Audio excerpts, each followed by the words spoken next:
Hello मेरे प्यारे बच्चों, कैसे हो आप लोग। उम्मीद करते हैं आप लोग अच्छे होंगे, मस्त होंगे, स्वस्थ होंगे, अच्छे से पढ़ाई कर रहे होंगे। तो मैं स्वराज कुमार वर्मा आप सभी का स्वागत करता हूं नेक्स्ट टॉपर बिहार बोर्ड की इस अमेजिंग से प्लेटफॉर्म पे, जहां पे हम देश का भविष्य बनाते हैं। और आज के इस वीडियो में हम डिस्कस करने वाले हैं दो चर वाले रैखिक समीकरण युग का मतलब इसको हल करने की विधि, सबसे महत्वपूर्ण विधि। क्योंकि बहुत बच्चों का अभी भी कंफ्यूजन रहता है कि सर बिहार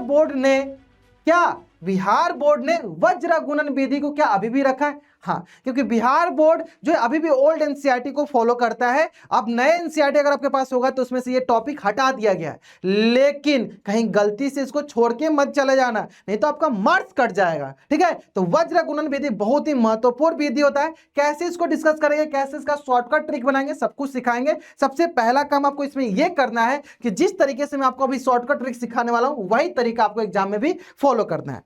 अब होता क्या है, मान लो क्वेश्चन एग्जाम में देता है दो चर वाले रैखिक समीकरण युग को हल कीजिए। अगर क्वेश्चन में कहीं पे भी मेंशन नहीं किया गया है कि वज्र गुणन विधि द्वारा ही करना है, तो आप उसको प्रतिस्थापन विधि या विलोपन विधि द्वारा भी हल कर सकते हो। लेकिन क्वेश्चन में जनरली मेंशन कर देता है, जब भी वज्र गुणन विधि से द्वारा सॉल्व करना होता है तो क्वेश्चन में बोल देता है कि वज्र गुणन विधि द्वारा निम्नलिखित दो चर वाले रैखिक समीकरण युग को हल कीजिए। तो उसमें वज्र गुणन विधि ही लगाना है, बाकी अन्य विधि नहीं लगाना है। ठीक है, तो चलो स्टार्ट करते हैं हम लोग वज्र गुणन विधि क्रॉस मल्टीप्लिकेशन मेथड को। तो इसको थोड़ा अच्छे से समझते हैं, है ना। मैं आपको थोड़ा सा ट्रिक बताऊंगा, वो ट्रिक को कैसे याद रखना हमेशा ध्यान देना। ठीक है, चलो देखो, हमें पहले दो चर वाला रैखिक समीकरण युग्म लिख लेते हैं। मतलब बताओ क्या होता है, a1x plus b1y plus c1 बराबर 0।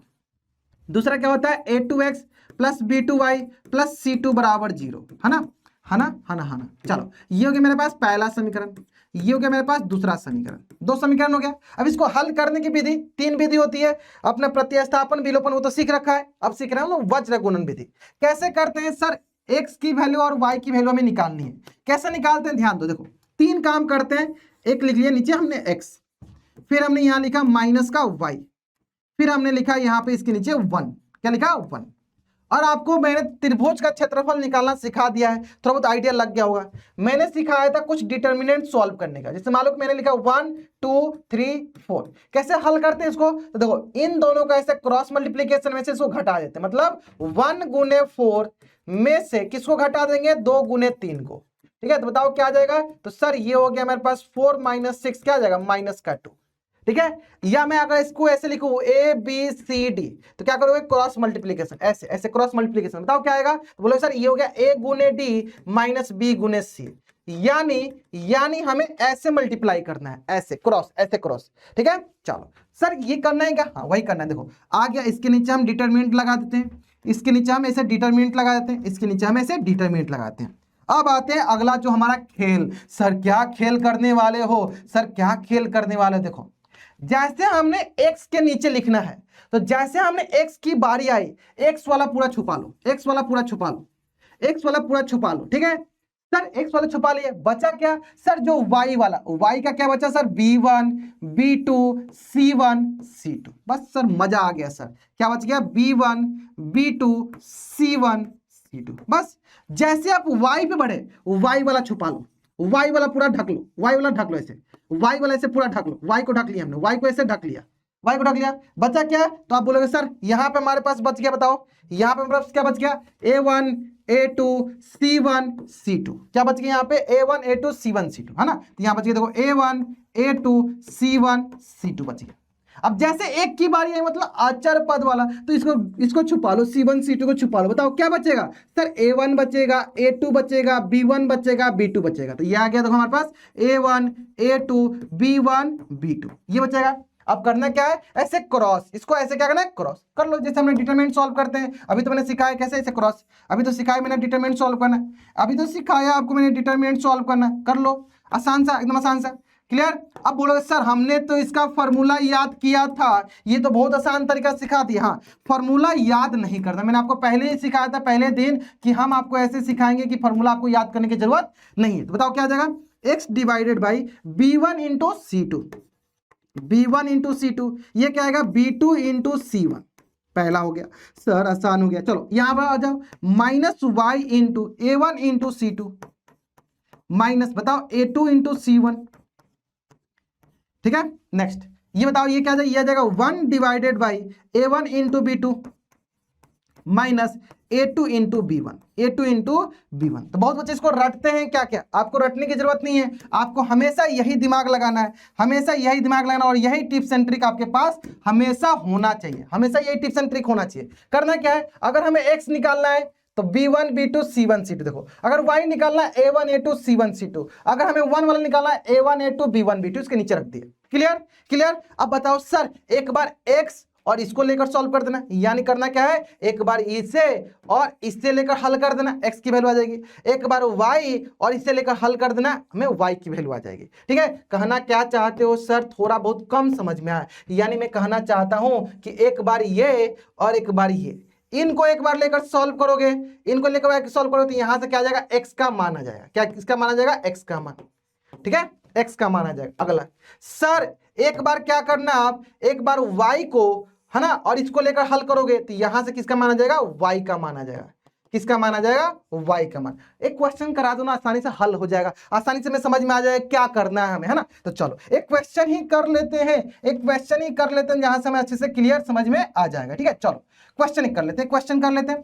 क्वेश्चन में क्या बोला गया, ध्यान से देखो। चलो यहां बोला गया 2x प्लस 5y बराबर 20, और यहां क्या बोला 3x प्लस 6y बराबर 12 का हल वज्र गुणन विधि द्वारा ज्ञात करना है। किस विधि द्वारा ज्ञात करना है मेरे लाल, वज्र गुणन विधि द्वारा। तो सबसे पहले हम क्या करेंगे, 2x प्लस 5y और ये क्या हो गया माइनस का 20 बराबर 0। यहां से क्या हो जाएगा 3x प्लस 6y माइनस का 12 बराबर 0। तो हम क्या लगाने वाले हैं, x y और 1। तो आप बताओ x के नीचे क्या हो जाएगा सर, डिटर्मिनेंट लगा देंगे, फिर माइनस के y के नीचे क्या हो जाएगा, डिटर्मिनेंट लगा देंगे, फिर 1 के नीचे क्या हो जाएगा, डिटर्मिनेंट लगा देंगे। अब इसके नीचे क्या होने वाला है, देखो ध्यान से समझो, बहुत ही आसान हो जाएगा आपके लिए।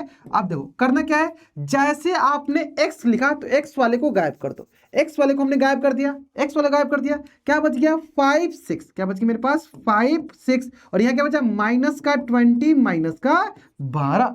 ठीक उसी प्रकार जैसे माइनस का y है, यानी y वाले को गायब कर दो, y वाले को, तो क्या बच गया 2 3 माइनस 20 माइनस 12, तो 2 3 माइनस 20 माइनस 12, है ना। अब जैसे 1 की बारी आई तो 1 वाले यानी कांस्टेंट वाले को हटा दो। बताओ क्या है, 2 3 5 6, 2 3 5 6। क्लियर क्लियर, है ना। अब क्या करना है, क्रॉस मल्टीप्लाई। क्या करना है हमें, क्रॉस मल्टीप्लाई। क्या करना है हमें, क्रॉस मल्टीप्लाई। देखो 5 को इसके साथ, ठीक है, फिर 6 को इसके साथ, 2 को इसके साथ, फिर 3 को इसके साथ, फिर 2 को इसके साथ, फिर 3 को इसके साथ, है ना।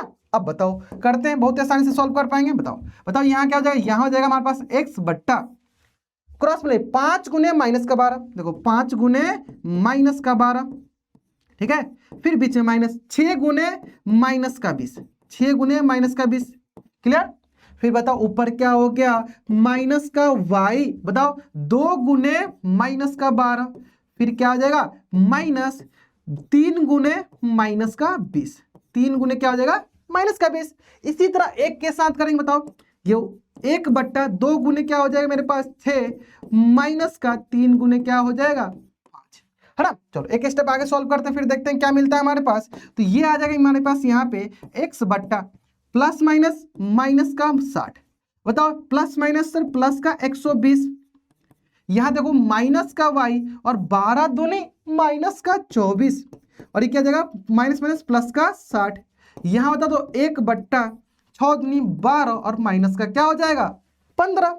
अब बताओ यहां से हम क्या कर सकते हैं, तो यहां से आप बोलोगे सर ये हो जाएगा x बट्टा 60 बराबर माइनस y बट्टा 36, और ये हो जाएगा 1 बट्टा माइनस का 3। अब क्या करेंगे, बहुत ही आसान, एक बार हम x वाले को हल कर लेते हैं और एक बार y वाले को हल कर लिया जाएगा। ठीक है, तो चलो एक बार x वाला कैसे, जैसे मान लो इसको और इसको अगर हम कंपैरिजन करेंगे तो क्या मिल जाएगा, इन दोनों को जब हम कंपैरिजन करेंगे तो यहां से हमें x की वैल्यू मिल जाएगी। किसकी वैल्यू मिल जाएगी, x की वैल्यू। तो चलो x बट्टा 60 बराबर 1 बट्टा माइनस 3, तो यहां से हो जाएगा x बराबर 60 बट्टा माइनस 3, ये हो गया हमारे पास, बताओ माइनस का 20, माइनस का क्या मिल जाएगा 20।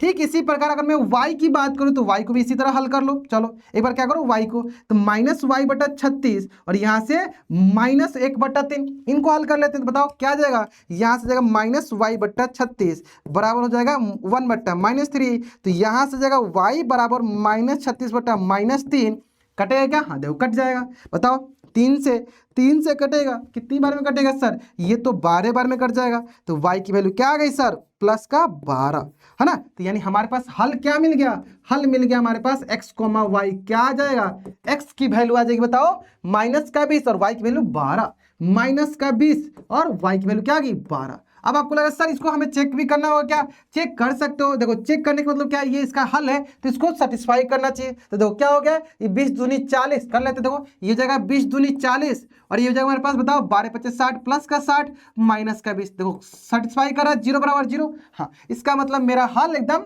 सही है, मेरा हल एकदम सही है। देखो तो आपको इसमें फॉर्मूला रटने की जरूरत नहीं है, A1 A2 B1 नहीं, हमेशा जब भी वज्र गुणन विधि हो करना क्या है, x के नीचे क्या करना है, x वाले को गायब करना है, ये y और कांस्टेंट वाला, y के नीचे क्या करना है, y वाले गायब करना है, x वाला और कांस्टेंट वाला, और कांस्टेंट के नीचे क्या करना है, आपको कांस्टेंट गायब करके x और y वाला लिखना है और आराम से डिटरमिनेंट सॉल्व करना है, क्रॉस मल्टीप्लाई। तो उम्मीद करते हैं एकदम अच्छे समझ में आ गया होगा। चलो एक क्वेश्चन और हम लोग कर लेते हैं, दूंगा है ना, आ जाओ एक क्वेश्चन और करते हैं। देखो क्या बोला गया है, 5x - 3y 5x - 3y बराबर 7 है ना। चलो फिर अगला क्या, अगला है 3x + 6y बराबर 12 को वज्र गुणन विधि द्वारा, जब तक लिखा नहीं रहेगा तब तक वज्र गुणन से मत हल करना, ठीक है। बोलो सर क्यों नहीं, हम कर सकते हैं, करने को कर सकते हैं लेकिन थोड़ा लेंदी हो जाता है ना मेरे लाल, ठीक है। चलो तो बताओ ये हो गया सर 5x - 3y। अब देखो ये प्लस का 7 था तो हम दूसरी तरफ लेकर आ रहे हैं, क्यों लेकर आ रहे हैं, क्योंकि हमारा जो इक्वेशन होता है देखो a1x + b1y,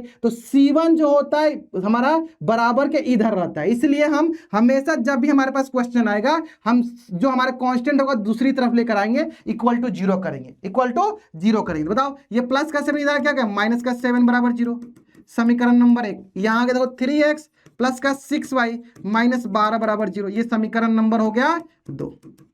चलो हल करते हैं, हल करते हैं क्या होगा, x सर x के नीचे, ठीक है। फिर आ जा -y के नीचे, फिर 1 के नीचे, क्लियर है सर। इसके नीचे क्या करो, ऐसे डिटरमिनेंट लगा दो, ऐसे क्या करो, डिटरमिनेंट लगा दो, बस काम हो जाएगा अपना, कैसे देखो x के नीचे सर x वालों को छुपाना पड़ेगा, चलो x वाले को छुपा दिए, बताओ क्या क्या दिखा, -3 प्लस का 6 -7 -12, -3 प्लस का 6 -7 -12, ठीक है। अब क्या करो, y वाले को छुपा लो, छुपा लिए। बताओ 5 3 - 7 12, 5 3 - 7 12, 5 3 - 7 12, ठीक है। बताओ 5 3 - 7 और -12, ठीक है। जैसे 1 की बारी है, इसको छुपा लो, छुपा लिए। बताओ क्या बचा, 5 3 - 3 6, ठीक है। 5 3 - 3 6, -3 और 6, क्लियर है। चलो आ जाओ मेरे लाल, आ जाओ। तो ये इसके साथ, ठीक है, ये इसके साथ, ठीक है। चलो करते चलते देखते हैं कितने आसानी से सॉल्व होता है। सर देखो ये हो गया x डिवाइडेड बाई मेरे लाल, बताओ -3 × -12, -3 × -12, ठीक है, बीच में हो गया माइनस, ठीक है। बताओ ये हो गया हमारे पास 6 × -7, 6 × -7, ठीक है, बराबर -y डिवाइडेड बाई 5 × -12, ठीक है। माइनस का हो गया हमारे पास, बताओ जल्दी, ये हो गया 3 × -7, है ना। अब यहां आ गया हमारे पास 1 डिवाइडेड बाई 5 × 6 माइनस का, और -3 × 3, ठीक है। चलो सॉल्व किया जाए तो यहां आ गया मेरे पास x डिवाइडेड बाई 12 3 36 और ये हो गया 7 6 42, यहां आ गया -y डिवाइडेड बाई -60 और 7 3 21, यहां आ गया 1 डिवाइडेड बाई 30 प्लस का 9, ठीक है। आ जाओ नेक्स्ट, तो यहां आ गया x डिवाइडेड बाई 6 2 8 4 3 7, यहां आ गया -y डिवाइडेड, देखो 60 में से 21 गया, 60 में से 21 गया तो बताओ 10 में से 1 गया, कितना बचा सर 9। यहां बचा सर 5, 5 में से 2 गया 3, कितना आया 39। प्लस का कि माइनस का सर, माइनस का 39। अब बताओ ये हो गया 1/39। सर कितना आसान हो गया, देखो अब बताओ, बताओ देखो माइनस माइनस क्या हो गया प्लस।